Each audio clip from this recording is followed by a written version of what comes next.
Hello student, और आपका फिर स्वागत है परीक्षा मंथन के ऑफिशियल यूट्यूब चैनल पे। और मेरा नाम है अखंड प्रताप सिंह और मैं आपका इंग्लिश का टीचर हूँ। तो हम लोग पढ़ रहे हैं parts of speech. Parts of speech में नाउन ख़त्म, अच्छे से पढ़ा, प्रोनाउन ख़त्म, अच्छे से पढ़ा, ठीक है। प्रैक्टिस भी किया है प्रोनाउन पे, अच्छे खासे क्वेश्चन, और उसमें और डिटेल में जो चीज़ें मैं पढ़ाया था उसको रिवाइज कराया। उसके बाद हम लोग अब पढ़ेंगे एडजेक्टिव, ठीक है। एक एक करके एक से एक जो रिलेट होते जाते हैं उन्हीं को मैं पढ़ा रहा हूँ। पहले नाउन को पढ़ाया क्योंकि वो इंडिपेंडेंट था, एनी नेमिंग वर्ड नाउन। फिर होता है प्रोनाउन। प्रोनाउन क्या करता है? नाउन को रिप्लेस करता है। अगर जो आपको पता नहीं है नाउन क्या है तो आप बता ही नहीं सकते कि ये प्रोनाउन रिप्लेस किसको कर रहा है। तो अगर जो नाउन पढ़ रखा है तो नाउन के बाद प्रोनाउन, क्योंकि प्रोनाउन नाउन को रिप्लेस करता है। फिर उसके बाद हम लोग देखेंगे एडजेक्टिव। एडजेक्टिव क्या करता है? नाउन और प्रोनाउन दोनों के बारे में बताता है। मतलब आपको नाउन और प्रोनाउन की पहली तो बात पता होना चाहिए कि कौन से वर्ड नाउन है, कौन सा वर्ड प्रोनाउन है। जब आपको ये पता चल गया तो फिर एडजेक्टिव आपको आसानी से पता चल जाएगा। जो भी वर्ड इन दोनों के बारे में, नाउन या प्रोनाउन के बारे में बताए, उसी को एडजेक्टिव कहते हैं। देखिए, एडजेक्टिव का काम होता है नाउन की व्याख्या करना, नाउन के बारे में कुछ विशेषता बताना, नाउन के बारे में जानकारी देना। पर चूंकि नाउन को प्रोनाउन भी रिप्लेस कर सकता है तो इसलिए एडजेक्टिव प्रोनाउन के बारे में भी कुछ चीज़ें बताता है, मतलब उसके बारे में भी जानकारी देता है, ठीक है। तो एडजेक्टिव क्या होता है? एडजेक्टिव कोई भी ऐसा वर्ड जो किसी नाउन के बारे में जानकारी दे। एडजेक्टिव कोई भी वैसा वर्ड जो किसी नाउन के बारे में जानकारी दे, वो एडजेक्टिव कहलाता है। और ये नई बात नहीं है जो हम लोग पढ़ रहे हैं। एडजेक्टिव को हम लोग नाउन से ही पढ़ते आ रहे हैं।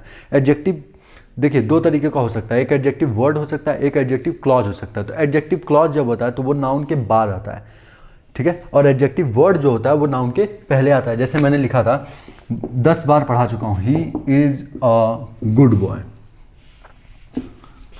He is a good boy, ठीक है। ये लिखा है मैंने, he is a good boy.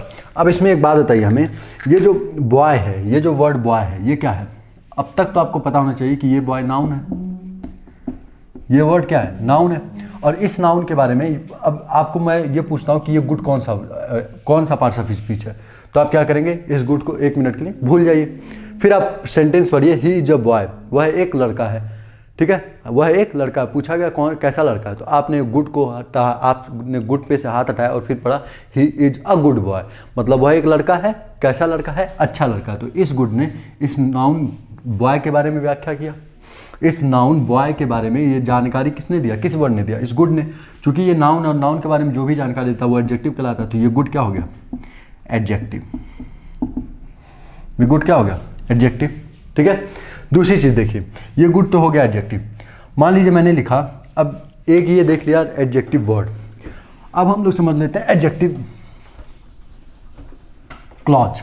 Adjective clause को मैंने रिलेटिव प्रोनाउन में समझाया था बड़े अच्छे से। एडजेक्टिव क्लॉज नाउन के बारे में ही बताता है, लेकिन वो एक क्लॉज के रूप में आता है। जैसे मैंने बोला, I know the boy, I know the boy who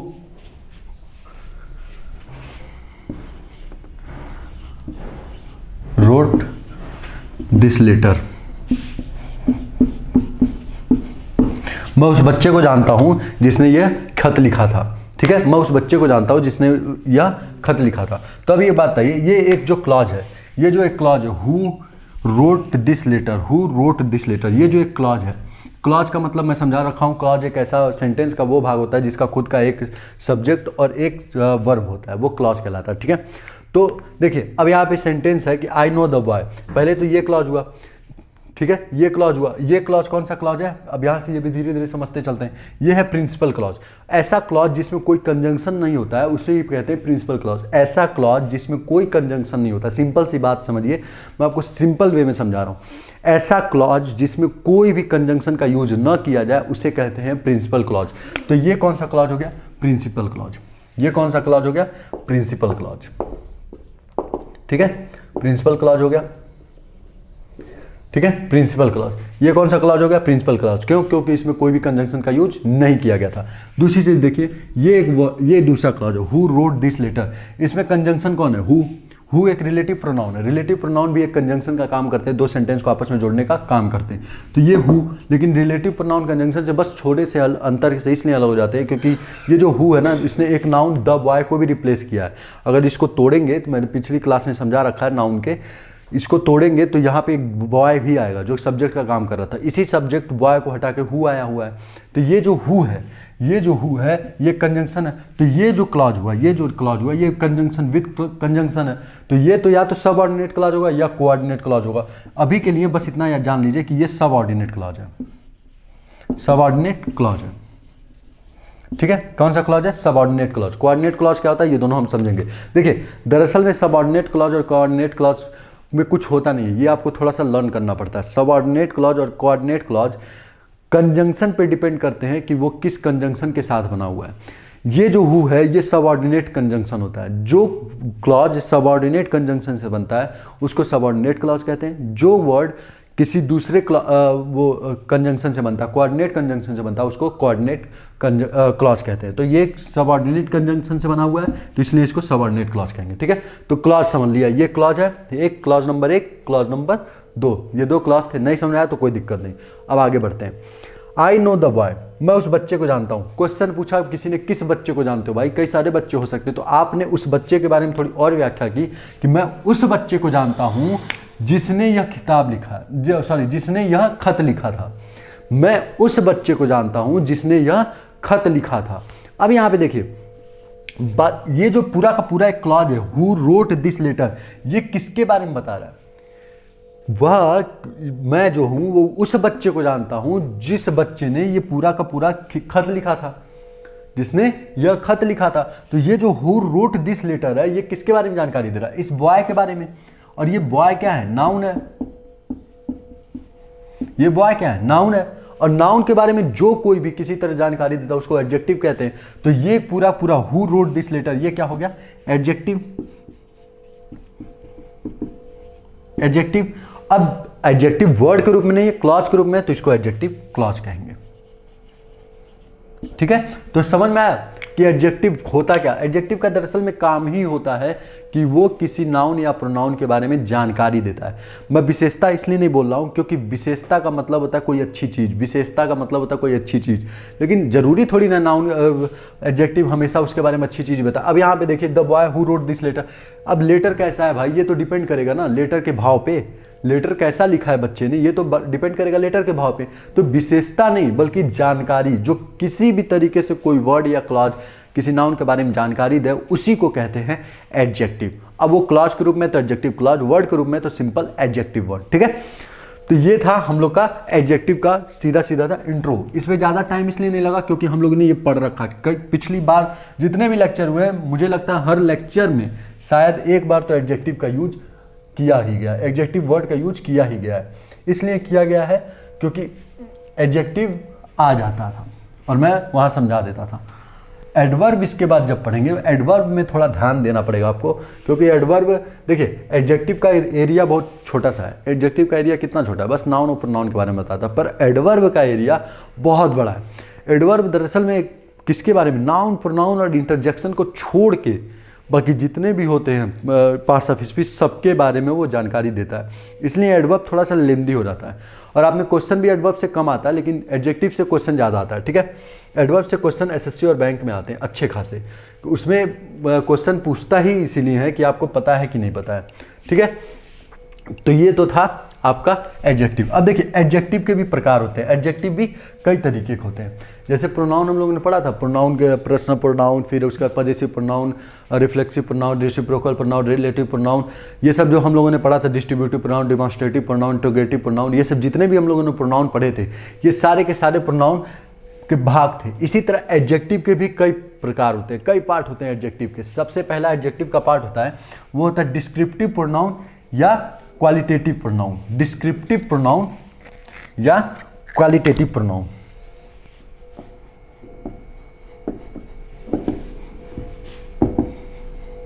descriptive adjective, sorry मैं प्रोनाउन बोल रहा था उसको थोड़ा सा, डिस्क्रिप्टिव या क्वालिटेटिव। क्वालिटेटिव एडजेक्टिव, ये एडजेक्टिव क्या होते हैं? दरअसल देखिएगा ये एडजेक्टिव क्या होते हैं, ये एडजेक्टिव क्या होते हैं। अब आपका जो ये सेंटेंस है, जो आप लोग एडजेक्टिव का परिभाषा रटते आते हैं हिंदी में, जो कि जो वर्ड, जो शब्द किसी नाउन की विशेषता बताता है उसको विशेषण कहते हैं। ठीक है, हिंदी में रटते आते, इंग्लिश में भी उसी को ले लेते थे कि जो किसी का मतलब अच्छी बातें बताए उसी को कहते हैं एडजेक्टिव। ठीक है, लेकिन देखिए एडजेक्टिव में दरअसल में कई प्रकार होते हैं। अब ये जो ये वाला भाग है एडजेक्टिव का, डिस्क्रिप्टिव और क्वालिटेटिव एडजेक्टिव, ये दरअसल में व्याख्या करके बताता है कि नाउन कैसा है, उसकी क्वालिटी कैसी है, अच्छी है, बुरा है, उसका डिस्क्रिप्शन करता है कि वो जैसे देखिए डिस्क्रिप्टिव बना है डिस्क्रिप्शन से। डिस्क्रिप्शन का मतलब होता है किसी की व्याख्या करना, किसी के बारे में बताना कि वो चीज़ें कैसी हैं, अच्छा है, बुरा है। क्वालिटी या फिर क्वालिटी ले लीजिए, स्लैश बनाया मतलब कि दोनों एक प्रकार हैं। ठीक है, क्वालिटी का मतलब जैसे आप कहते हैं ना, जाते हैं मार्केट में तो कहते हैं यार इस पेन की क्वालिटी अच्छी नहीं है, ये पेन अच्छा नहीं लिखता है। तो ये जो आप अच्छा बुरा बता रहे हैं ये उसकी क्वालिटी बता रहे हैं। ठीक है, ये जैसे आप गए कुर्सी लेने, बोले कुर्सी मजबूत नहीं है, तो आपने उसकी क्वालिटी बताई कि यार ये अच्छा मजबूत नहीं है, ये कमज़ोर है। तो ये जो क्वालिटी बताता है, जो एडजेक्टिव किसी नाउन की क्वालिटी या उसकी डिस्क्रिप्शन बताता है, उसी को कहते हैं डिस्क्रिप्टिव प्रोनाउन या फिर क्वालिटेटिव प्रोनाउन। अब इसी को एग्जाम्पल के जरिए पढ़ते हैं, जैसे द रूम इज बिग, छोटा छोटा एग्जाम्पल लेते हैं। द रूम इज बिग, ठीक है, द रूम इज बिग, ये एग्जाम्पल है, द रूम इज बिग। अब एक बात है, जैसे मैं जिस हॉल में पढ़ा रहा हूं वो हॉल काफी बड़ा है। ठीक है, तो मैंने बोला the room is big, room काफी बड़ा है। तो ये जो बिग है, ये जो बिग है, ये बिग, पहले सबसे पहली बात तो ये बताइए कि ये बिग किसकी व्याख्या कर रहा है। ये बिग किसके बारे में बताया, रूम के बारे में, कि रूम कैसा है, बड़ा है। ये रूम क्या हुआ, नाउन था, इस नाउन के बारे में जानकारी दी बिग ने, और जो कोई भी नाउन के बारे में जानकारी देता है उसको कहते हैं एडजेक्टिव। तो ये हो गया एडजेक्टिव। सबसे पहली बात तो ये मुझे पता होना चाहिए कि ये क्या है, एडजेक्टिव है। तो मुझे तो ये पता चल गया कि बिग क्या है, एडजेक्टिव है। अब ये कैसा एडजेक्टिव है, अब आपके दिमाग में यह है। तो अब आप देखिए ये रूम की क्या बता रहा है, गिनती बता रहा है कि कितने रूम है, नहीं। क्या ये बता रहा है कि क्या क्वेश्चन पूछ रहा है, बिग जो है ये क्वेश्चन पूछ रहा है, नहीं पूछ रहा है। तो ये बिग कर क्या रहा है, दरअसल में ये बिग रूम की व्याख्या बता रहा है, क्वालिटी बता रहा है कि रूम काफी बड़ा है, रूम कैसा है, काफी बड़ा है। तो इस बिग को, अब ये बिग इस रूम की व्याख्या क्या है, डिस्क्रिप्शन दिया है, तो इसको कहेंगे descriptive pronoun, descriptive pronoun, sorry descriptive adjective. ठीक है, तो ये रूम के बारे में जानकारी किसने दी, बिग ने। रूम क्या था, नाउन, नाउन के बारे में जो जानकारी देता है वो एडजेक्टिव, तो पहले तो एडजेक्टिव। अब ये किस तरीके की जानकारी दे रहा है, तो ये रूम की व्याख्या कर रहा था कि ये रूम जो है वो काफी बड़ा है। ठीक है, रूम कैसा है, काफी बड़ा, उसकी क्वालिटी बता रहा था कि रूम काफी बड़ा है। ठीक है, तो ये जो एडजेक्टिव था वो कैसा हो गया, डिस्क्रिप्टिव एडजेक्टिव। ठीक है, एक एग्जांपल और लेते हैं।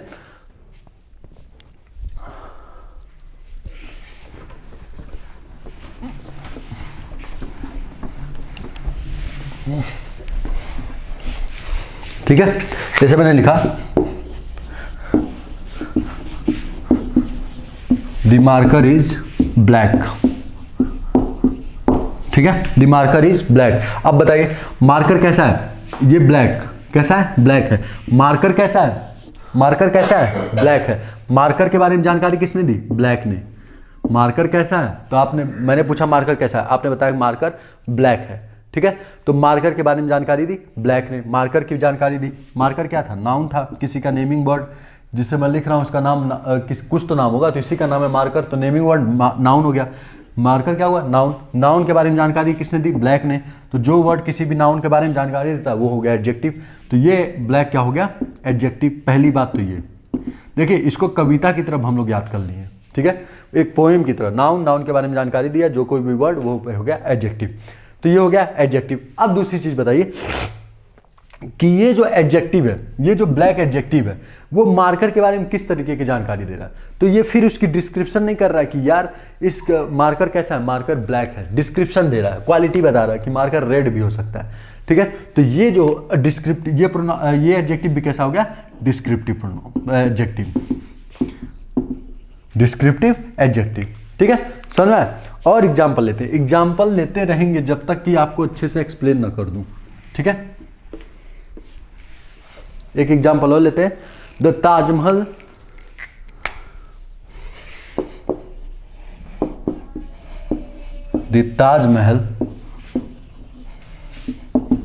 Is a very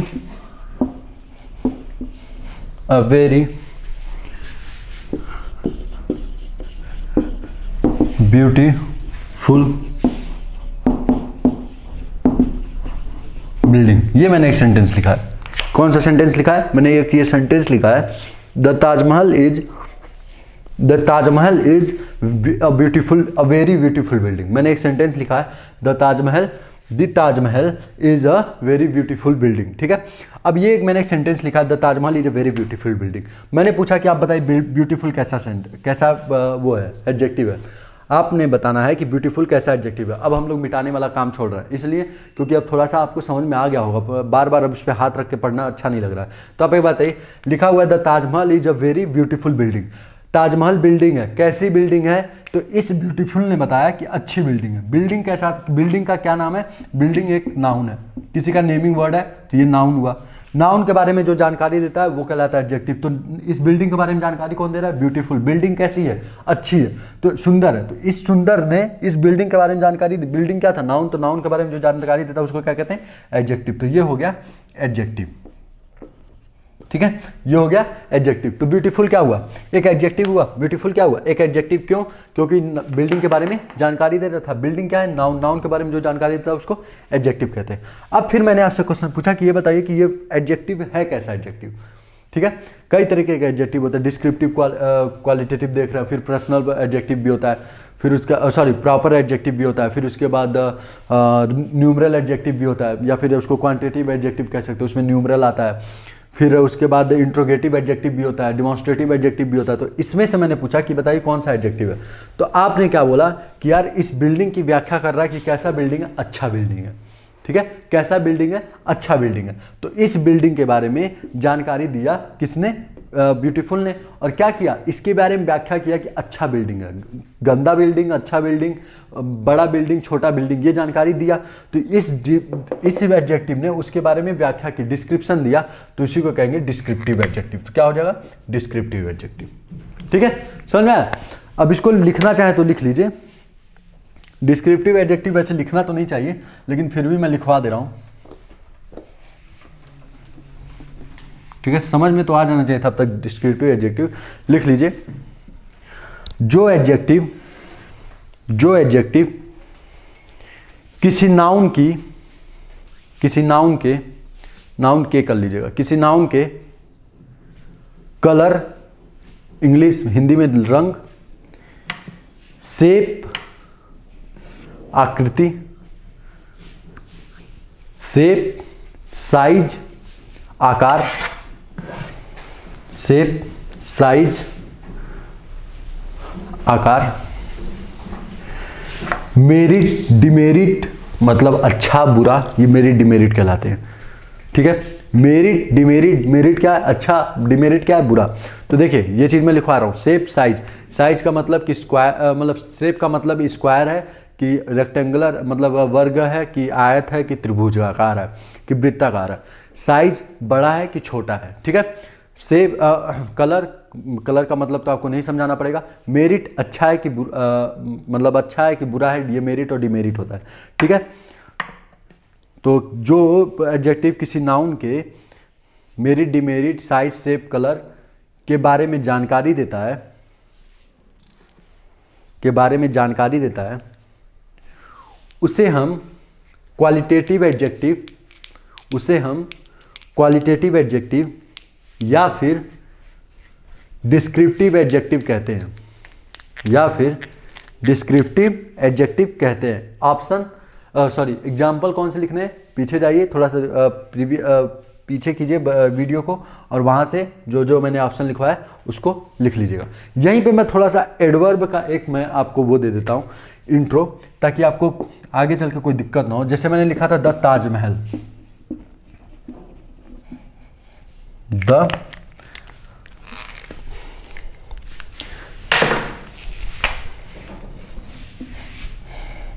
Taj Mahal is a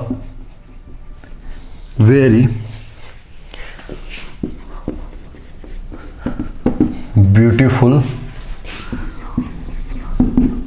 building। तो ये तो आपको पता है क्या है, नाउन। नाउन के बारे में जानकारी दी है, एडजेक्टिव, ठीक है। नाउन के बारे में जानकारी दी है, एडजेक्टिव।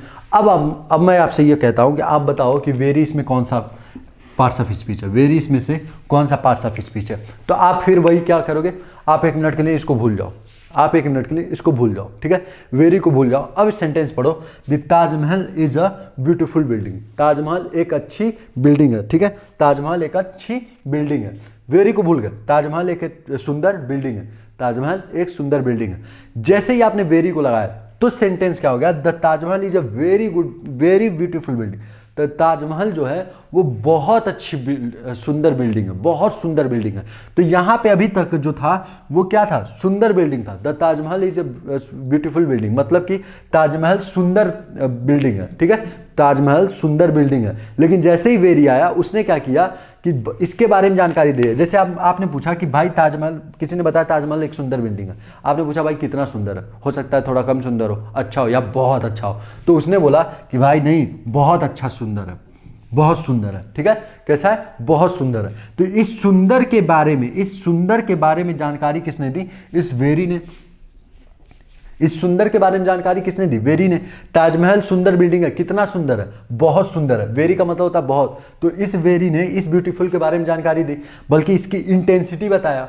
ब्यूटीफुल है, कितना इंटेंसिटी के साथ था, मतलब जैसे होता है ना भूकंप आता तो लोग कहते हैं कि कितनी इंटेंसिटी का भूकंप था, कितना उस मतलब ज़्यादा तबाही मचा पाया। तो उसी तरीके से सुंदर था, कितना सुंदर था, तो उसके बारे में जानकारी आके वेरी ने कहा कि बहुत सुंदर था, ठीक है। तो वेरी जो वर्ड था उसने किसके बारे में जानकारी दी, ब्यूटीफुल के बारे में।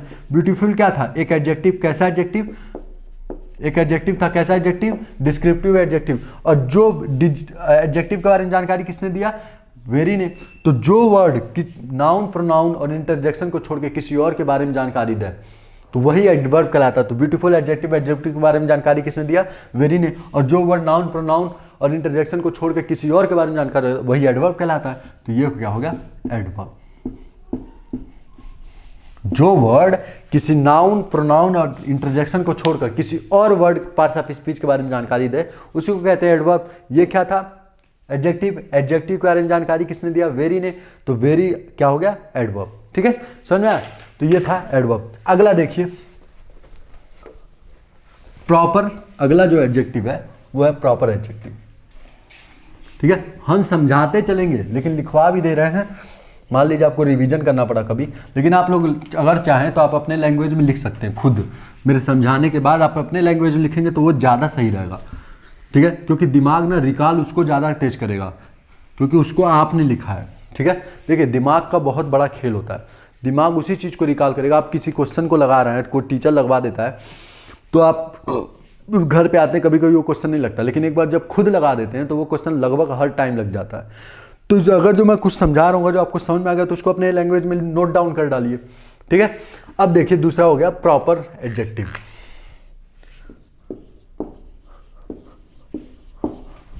Proper adjective. अब प्रॉपर एडजेक्टिव क्या होता है, प्रॉपर एडजेक्टिव दरअसल में कुछ नहीं होता है। प्रॉपर नाउन से बने हुए एडजेक्टिव को ही क्या कहते हैं, प्रॉपर एडजेक्टिव, ठीक है। प्रॉपर नाउन से बने हुए एडजेक्टिव को ही क्या कहते हैं, प्रॉपर एडजेक्टिव, ठीक है। तो देखिए प्रॉपर नाउन होता क्या था, हम लोग पहले ये समझ लेते हैं। प्रॉपर नाउन दरअसल में ऐसा एक नाउन होता था जो किसी का नाम होता था, किसी पर्सन प्लेस और थिंग का नाम ही होता था, उसे ही कहते थे proper noun.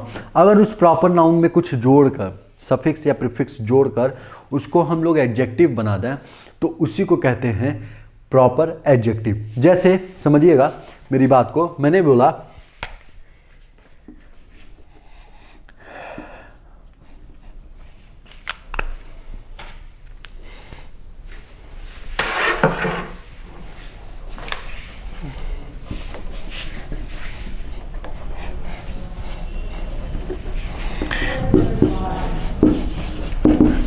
Indian team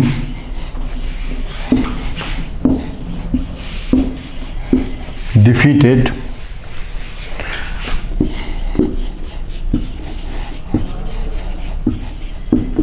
England, ठीक है। अब यहाँ पे मैं आपको एक और एडिशनल जानकारी दूंगा, उसको भी समझ लीजिएगा। आपके क्वेश्चन पेपर में कभी आ जाए अगर जो आउट ऑफ बॉक्स, तो उसको आप कर लीजिएगा, ठीक है। या फिर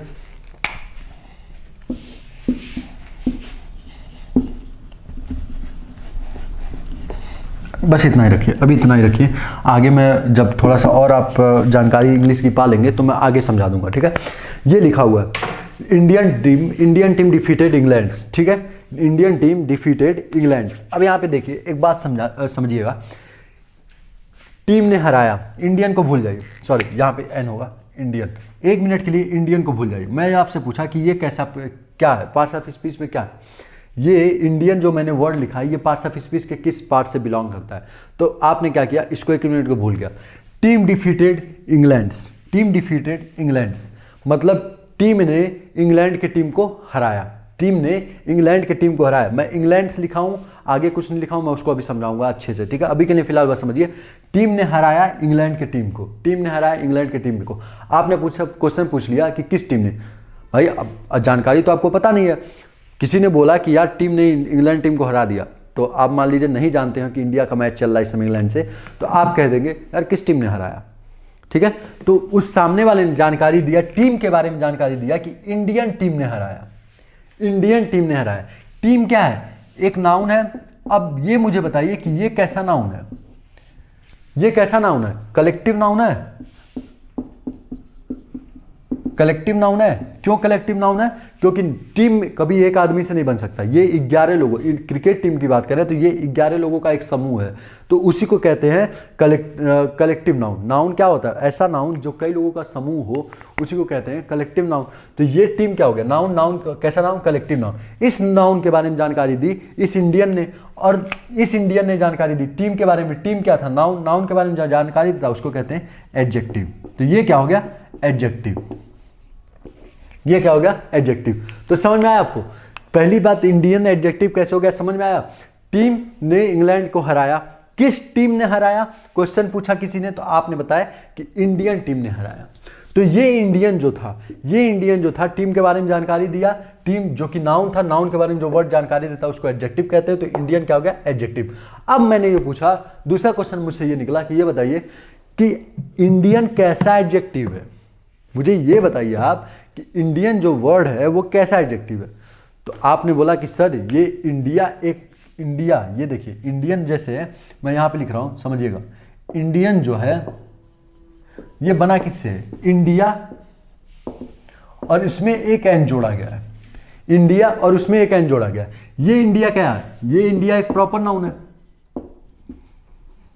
क्या है, प्रॉपर नाउन है, और उस प्रॉपर नाउन से जोड़कर जो एडजेक्टिव बनाया जाता है उसको कहते हैं प्रॉपर एडजेक्टिव। तो इंडियन कैसा हो गया, एक प्रॉपर एडजेक्टिव हो गया, कैसा हो गया, प्रॉपर एडजेक्टिव हो गया, ठीक है। तो समझ में आया प्रॉपर एडजेक्टिव। एक एग्जांपल और लेते हैं,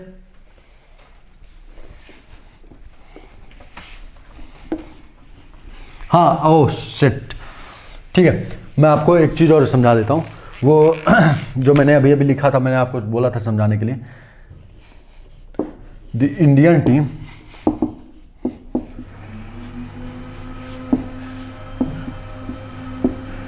defeated इंग्लैंड। अब मान लीजिए मैं यहां पे बस इंग्लैंड लिखता, इंग्लैंड की जगह मैं बस इंग्लैंड लिखता, ठीक है। देखिए इस चीज का यूज एसएससी और बैंक में हद से ज़्यादा किया जाता है, कभी कभी क्वेश्चन में गलती निकालने के लिए इसको यूज बहुत ज़्यादा किया जाता है, ठीक है। और ये आपके भी पेपर में आ सकता है, क्योंकि ये कितना कोई टफ नहीं है, बहुत ईजी है। मैंने आपको बताया था पजेसिव प्रोनाउन क्या होते हैं। पजेसिव प्रोनाउन कभी कभी नाउन को विलुप्त करने के लिए भी यूज किया जाता है, जैसे योर ब्रदर एंड माइन कर रहे थे, माइन की जगह क्या हो सकता था, my brother, your brother and my brother हो सकता था, लेकिन ब्रदर की रिपीटेशन को रोकने के लिए हम लोग क्या करते थे, your brother and my brother. यही सेम चीज़ यही है, लेकिन एक थोड़ा सा चेंज है सेंस में। यहाँ पे मैंने मान लीजिए इंग्लैंड्स नहीं लिखा है, मान लीजिए एक मिनट के लिए, आप एक मिनट के लिए मान लीजिए कि ये इंग्लैंड्स जो वर्ड है ये लिखा ही नहीं है, इंग्लैंड बस लिखा हुआ है। तो यहाँ पे क्वेश्चन जो सेंस बनेगा वो क्या बनेगा, the Indian team defeated England, मतलब कि इंडिया की टीम ने इंग्लैंड देश को हरा दिया, इंग्लैंड की टीम को नहीं हराया, बल्कि इंडियन टीम ने, इंडियन जो टीम थी उसने इंग्लैंड देश को ही हरा दिया, इंग्लैंड जो एक पूरी कंट्री है उसी को हरा दिया और उस पर अपना कब्जा बना लिया। तो इस सेंस का, जो यहाँ पे इंग्लैंड से अगर नहीं होता तो इस सेंस का मतलब बनता कि इंडियन टीम ने इंग्लैंड देश को हरा दिया, ठीक है। लेकिन चूंकि हम कहना क्या चाहते थे कि इंडियन टीम ने इंग्लैंड की टीम को हराया है, तो ऐसी सिचुएशन के लिए ही इंग्लैंड बस नहीं लिख सकते हैं, इंग्लैंड लिखेंगे तो इंग्लैंड देश हो जाएगा, तो ऐसे लिए हम लोग लिखते हैं इंग्लैंड्स। अब यहाँ पे जो इंग्लैंड्स आया है एपोस्ट्रोफी एस, ये बता दिया कि इसके आगे इंग्लैंड टीम है, इसका इंप्लाइज मतलब इसका मतलब है इंग्लैंड टीम, इंग्लैंड टीम इसका मतलब है, इस इंग्लैंड्स का मतलब है कि इंग्लैंड टीम। इसी टीम का हम लोग क्या करना चाहते थे, रिपीटिशन रोकना चाहते थे, इसलिए हम लोगों ने एपोस्ट्रोफी एस का यूज कर लिया है। ठीक है, ये होता है ये ग्रामर का एक रूल है कि बार बार किसी नाउन के रिपीटिशन को जब रोकना होता है हमें, और अगर जो उन दोनों के बीच में हमें तुलना करनी हो, जैसे हम तुलना ही तो कर रहे हैं, इंग्लैंड की टीम ने इंडियन टीम ने इंग्लैंड की टीम को हराया, तो यहाँ पे इंग्लैंड्स लिखते हैं, एपोस्ट्रोफी एस बनाते हैं। एपोस्ट्रोफी एस का मतलब हो गया कि यहाँ पे दोनों के टीम के बारे में ही बात की जा रही है, दोनों के टीम के बारे में ही बात की जा रही है। अगर आप एपोस्ट्रोफी एस नहीं लगाते तो यहाँ पे इंडियन टीम ने इंग्लैंड कंट्री को हराया होता, ऐसा सेंस आता। ठीक है, समझ में आया? अब दूसरी चीज याद, एक चीज और, इसको एक तरीके से और लिख सकते हैं, that of England, the Indian team defeated that of England. दूसरा इस तरह भी लिख सकते हैं, यहां पे भी सेंस आता है, द इंडियन टीम ने हराया किसको, डेट ऑफ का मतलब है कि टीम के बारे में ही बात की जा रही है, उसके टीम को, इंग्लैंड की टीम को ही हराया है इंडिया के टीम ने। समझ में आया? तो ये या तो डेट ऑफ इंग्लैंड लिखिए या इंग्लैंड्स लिखिए, लेकिन सिर्फ इंग्लैंड नहीं लिख सकते जब यहाँ पे दो टीम के बारे में बात की जा रही हो या फिर दो अन्य चीजों के बारे में बात की जाए। अगर जो दो देशों के बारे में बात की जाती तब आप इंग्लैंड लिख सकते थे कि इंडिया, तब यहाँ पे इंडियन नहीं इंडिया होता, तो द इंडिया, तब यहाँ पे द भी नहीं होता, India defeated England, India defeated England. तो यहाँ पे ये इंडिया डिफीटेड इंग्लैंड का मतलब होता है कि इंडिया देश ने इंग्लैंड देश को हराया, लेकिन यहाँ पे टीम की बात की जा रही है तो यहाँ डेट ऑफ इंग्लैंड होगा या फिर इंग्लैंड्स होगा। ठीक है, तो प्रॉपर नाउन क्या, एक और एग्जाम्पल ले लेते हैं। ये तो मैंने एक एडिशनल जानकारी दे दी आपको, कभी आप पेपर पढ़ते होंगे तो आ जाता होगा, तो आप सोचते होंगे यार ये डेट ऑफ कहाँ से आ गया, इसका मतलब क्या है, तो इसका मतलब यही था। एक एग्जाम्पल ले लेते हैं। अब इसका एग्जाम्पल यही है, एग्जाम्पल क्या, एक वर्ड नोट कर लीजिए, प्रॉपर नाउन, प्रॉपर एडजेक्टिव क्या होता है, जैसे इंडियन किसी कंट्री के नेम से, अमेरिकन, ठीक है, अमेरिकन, फिर फ्रेंच लैंग्वेज होता है, लैंग्वेज एक नाउन के बारे में जानकारी देता है, कैसा लैंग्वेज, फ्रेंच लैंग्वेज, तो लैंग्वेज के बारे में जानकारी देता है, फ्रेंच लैंग्वेज हुआ नाउन के बारे में जानकारी देता है। एडजेक्टिव ये बना किससे, फ्रांस एक प्रॉपर नाउन था, नाउन से बना हुआ एडजेक्टिव कहलाता है, प्रॉपर नाउन से बना हुआ एडजेक्टिव कहलाता है प्रॉपर एडजेक्टिव, तो ये हो गया प्रॉपर एडजेक्टिव। तो ये होते हैं सब प्रॉपर एडजेक्टिव। ठीक है, इसको मैंने लिखूंगा, इसको अपने लैंग्वेज में लिख लीजिएगा, प्रॉपर नाउन से बना हुआ एडजेक्टिव प्रॉपर एडजेक्टिव कहलाता है। ठीक है, तो आज का जो क्लास है बस यहीं रखते हैं। ठीक है, आज का जो क्लास है वो यहीं रखते हैं। अगले जो क्लास है वो क्वांटिटेटिव एडजेक्टिव देखेंगे, फिर इंट्रोगेटिव एडजेक्टिव, जहाँ तक इंडेफिनिट एडजेक्टिव, डिमॉन्स्ट्रेटिव एडजेक्टिव, जहाँ तक जा पाएंगे वहाँ तक देखेंगे। मैं रस करके नहीं पढ़ाऊंगा, मैं ये नहीं कि मैं आपको पढ़ाते चला जाऊँ, सर्रा में लिखता चला जाऊँ, जो नहीं आपको समझाना है वो छोड़ दूँ। लेकिन देखिए मैंने आज आपको एडवर्ब भी थोड़ा सा इंट्रो करा दिया कि एडवर्ब होता क्या है। अब ऐसे धीरे धीरे आपको चढ़ाता जाऊँगा सीढ़ी, एक दिन एडवर्ब भी पढ़ा के दे दूँगा, आपको लगे यार ये तो बच्चों का खेल था। ठीक है, तो ये ऐसे चलेगा क्लास मेरा। ठीक है, तो आपको बस क्या करना, कंसंट्रेट होकर पढ़ना, आपको लिखने की भी जरूरत नहीं है मेरे हिसाब से। ठीक है, आपको मैं समझा इतना अच्छा रहा हूँ कि आपको लिखने की भी जरूरत नहीं है। ठीक है, तो आपको कंसंट्रेट होकर पढ़ना है और थोड़ा सा बस लाइक कर देना है मेरे लेक्चर को, बच्चों को बताना है कि देखिए एक सर हैं परीक्षा मंथन का ऑफिशियल यूट्यूब चैनल पे पढ़ाते हैं, तो चैनल को सब्सक्राइब कराइए और मेरे वीडियो को ज़्यादा से ज़्यादा लोगों में शेयर कीजिए, अपने ग्रुप, व्हाट्सएप, इंस्टाग्राम, टेलीग्राम, जितने भी ग्राम में सब में डाल दीजिए। और बस आपसे यही एक मतलब मेरी तमन्ना है कि आप ये मेरा एक छोटा सा काम कर दें। और आज के लिए बस इतना ही रखते हैं, आगे देखेंगे फिर एडजेक्टिव। ठीक है, thank you so much, thank you.